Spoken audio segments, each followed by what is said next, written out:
Эргэлт хөдөлгөөний 2 дугаар хичээл эхэлж байна. За энэ хөдөлгөөн дээр болохоор би эргэлт хөдөлгөөний хамгийн үндсэн амин чухал ойлголт бас нэг ойлголтыг авч үзэх болно.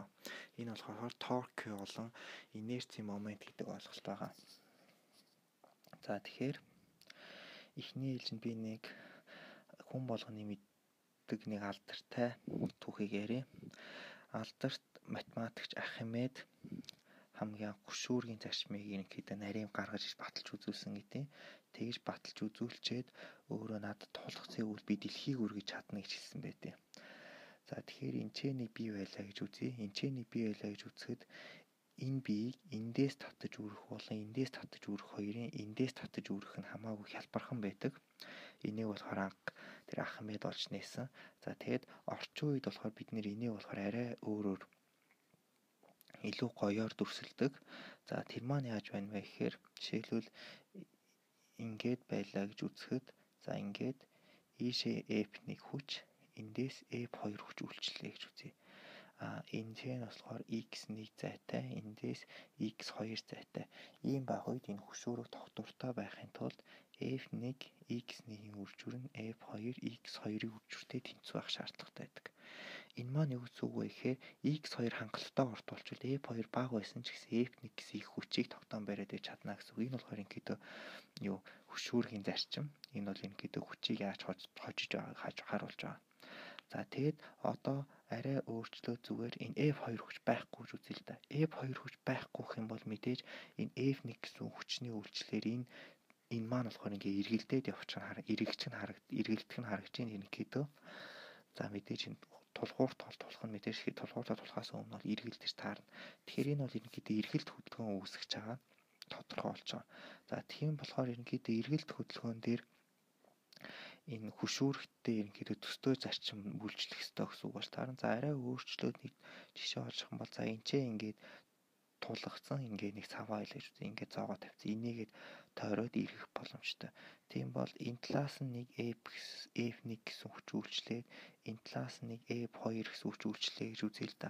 Тэгээд эцсийн үр дүнд нь яг энэ зүг рүүгээ энэ бие эргээд явсан гэж үзэх юм бол ерөнхийдөө манай биед маань болохоор яг аль хүч нь илүү байсан бэ гэдэг нэг асуулт гарч ирнэ. За тийм бол энэ зай x2 энэ зай x1 гэж үзэх юм бол түрүүний бидний ярьсан хөшүүргийн дүрмийн дагуу F1-ийг x1-т үржсэн үржүүр маань болохоор өөрөө F2-ыг x2-т үржсэн үржүүрээс их байсан гэсэн үг болж таарч байгаа байхгүй юу. Тэгэхээр эндээс үсгээр F2 хэдий их байсан ч гэсэн хамаагүй x1 их байсан учраас F1 бага байсан ч гэсэн манай би ийшээ эргээд явж байгаа болж таарч байгаа. Яг л түрүүний нөх хөшүүргээс болоод. За тэгэхээр эндээс эргэж байгаа эргэлт хөдөлгөөний тохиолдолд болохоор энэ зайд нь үрдсэн нь болохоор ерөнхийдөө илүү хүчнийхээ хэмжээс илүү чухал болж хувирна. За тэгэхээр эндээс болохоор бид нэр торк гэдэг ойлголтыг тодорхойлж байгаа. Энийг болохоор бид нэр торк гэж нэрлэдэг. Торк гэдэг маань яаж тодорхойлогдох вэ гэхээр тав үржих нь xr. Энэ цэгийг тойрч иргэдэг ямар нэгэн биеийн хувьд энэ чэнээс F гэсэн хүч үйлчлэлээ гэж тохиолдолд R зайд байгаа үед ийм хэмжээний торкийг үйлчлэлээ гэж үзэж байгаа. Тэгэхээр энэ болохоор саяны хөшүүргийн дүрмтэй яг адилхан.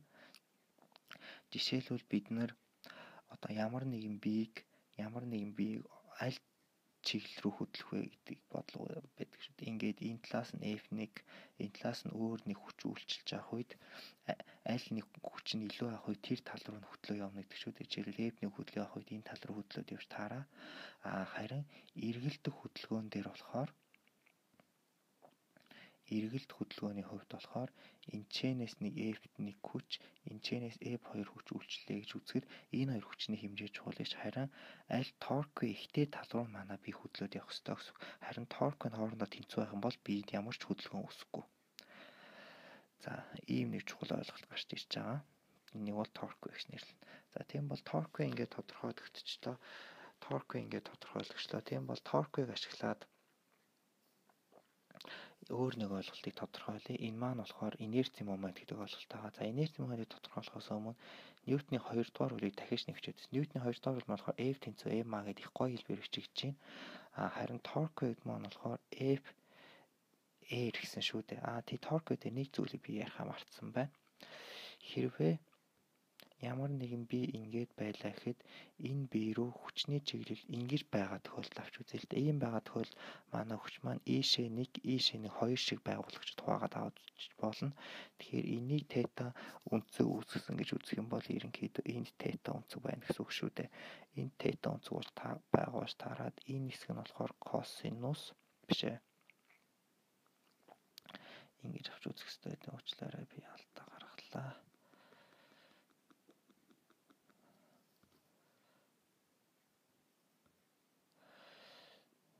Энд өнцгөө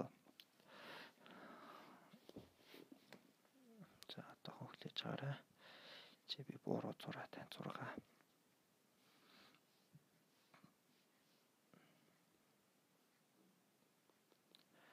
За ингээд нэг хүч үйлчлэлээ гэж үзье. Ингээд хүч үйлчлэлээ гэж үзье. Ингээд хүч үйлчлэлээ гэж үзэхэд энэ хүч маань болохоор ерөнхийдөө 2 хэсэг хуваагдаж таараа ийшээ нэг хэсэг хуваагдаж таарна тий.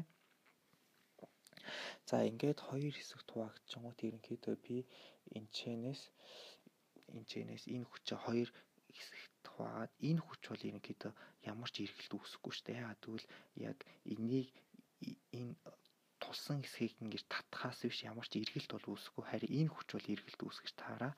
Тэгэхээр энэ хүч эргэлт үүсгэж таарах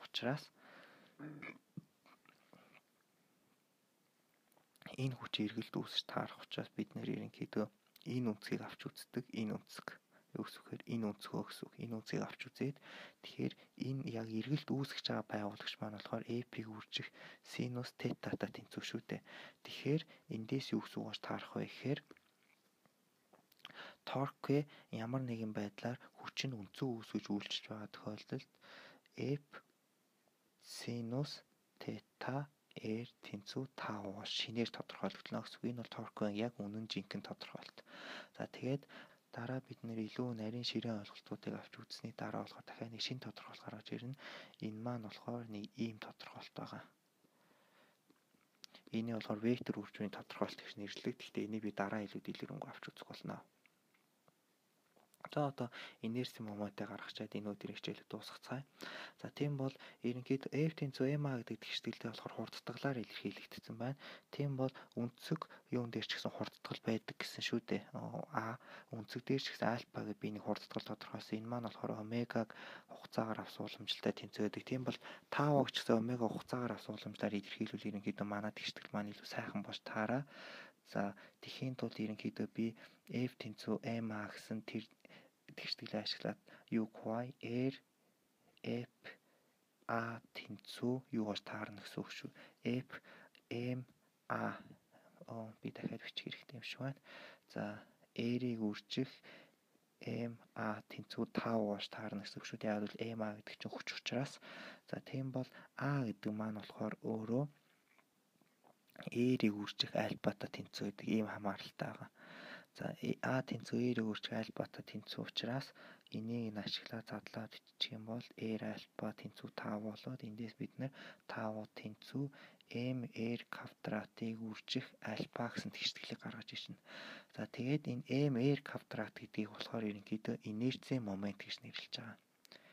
Энийг E гэж тэмдэглээд инерцийн момент гэдэг. За тэгээд энийг инерцийн момент гэх юм бол энийг инерцийн момент гэдэг ерөнхийдөө энийг бид нэр эргэлдэж байгаа биеийн масстай эргэлдэж байгаа биеийн масс гэж байгаа. Тэгэд энийг эргэлдэж байгаа биеийн масс олгочгоо дахиад яг ерөнхийдөө шумуу моменттэй төсдөөгөр дахиад нэг шинэ ойлголт гарч ирнэ. Шумуу моменттэй төсдөг шинэ ойлголт. Энэ болохоор L тэнцүү E омега гэдэг ойлголт. Гэхдээ эдгээр ойлголтын дараа бол би дараа дахиад шинээр бүр илүү нарийн авч үзнэ. Яагаад гэвэл энэ шумуу момент дээр болохоор эргэлдэж өнцгөн момент дээр болохоор энэ L бол өнцгөн момент дээр болохоор дахиад шумуу момент хадгалах туултай төстөөний хадгалах туул биелнэ. Тэгээ дээрээс нь бас 5 тэнцүү L-ийн хугацаагаар авсан уламжлал яг нөө F тэнцүү P-ийн хугацаагаар авсан уламжлал гэдэг чинь ийм хууль бас биелдэг байгаа. За тэгээд эдгээр сэдвүүдийн тухай болохоор би дараа илүү дэлгэрэнгүй авч үзэх бодолтой байна. За тэгээд анхаарал хандуулсан та бүхэнд баярлалаа.